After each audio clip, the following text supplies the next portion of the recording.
संज्ञान सिंह जी ने जो ये इस कार्यक्रम का आयोजन किया है कि पूरे उत्तर प्रदेश में, उत्तर प्रदेश के 55 जिलों में 25 दिन जो ये रथ यात्रा निकालने का इन्होंने जो निर्णय लिया है, उसके लिए मैं मेरी ओर से और मेरे राष्ट्रीय घुमंतू जनजाति महासभा की ओर से इनको बहुत बहुत बधाई देता हूँ।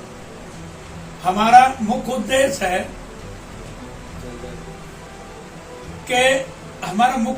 कि इन जातियों को सामाजिक न्याय मिलना चाहिए। दूसरा, ये जातियां शिक्षा की ओर बढ़नी चाहिए। आज इन जातियों के लिए, इन जातियों को ये बंजारा हो या घुमंतू, विमुक्त, ये सारी जातियां हैं, इन जातियों को ओबीसी की कैटेगरी में रखा गया है। उन्हें 27% आरक्षण है और उसका लाभ इन जातियों को नहीं मिलता है। इसके लिए हमारे ओबीसी कमीशन के पूर्व चेयरमैन आदरणीय बी ईश्वरैया जी ने सरकार को ये सुझाव दिया कि इसके हम 2 पार्ट्स की बात करते थे, माननीय हरिभो राठौर जी और हम 20 से 22 साल कंधे से कंधा मिला के हम पूरे देश में संघर्ष किया है।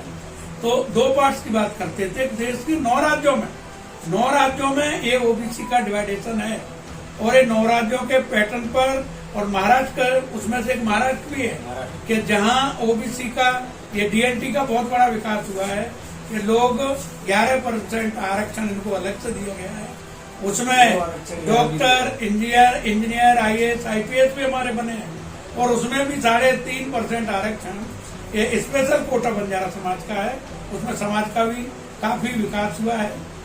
तो इसी पैटर्न को पूरे देश में लागू किया जाए, ये हमारी मांग है। तो आदरणीय हम पूर्व चेयरमैन ओबीसी कमीशन के बी ईश्वरैया जी ने सरकार को सुझाव दिया है कि इसे 2 पार्ट्स नहीं, ओबीसी के 3 पार्ट्स होने चाहिए, ए, बी और सी।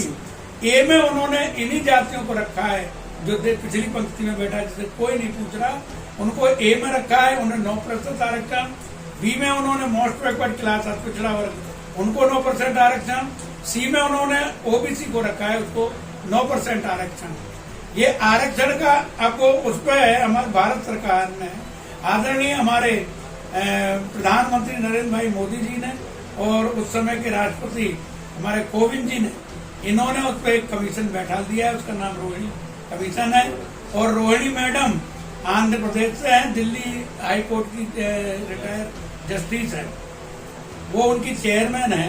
उस कमीशन को मात्र 12 सप्ताह का समय दिया था कि 3 महीने में ये रिपोर्ट सबमिट सरकार को कर दी जाएगी।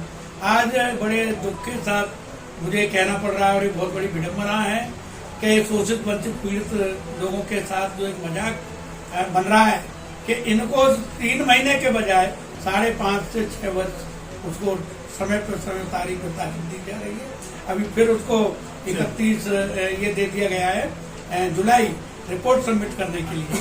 तो एक तो इन जातियों के जो रोहिणी कमीशन की रिपोर्ट लागू की जाए, दूसरा इन जातियों को विकास की मुख्यधारा से जोड़ने के लिए हमारे देश के प्रधानमंत्री आदरणीय नरेंद्र भाई मोदी जी ने एक विमुक्त, घुमंतू, अर्ध घुमंतू जनजाति विकास कल्याण बोर्ड का गठन किया है और उसके में भी एक ट्रिप पूरी हो गई है।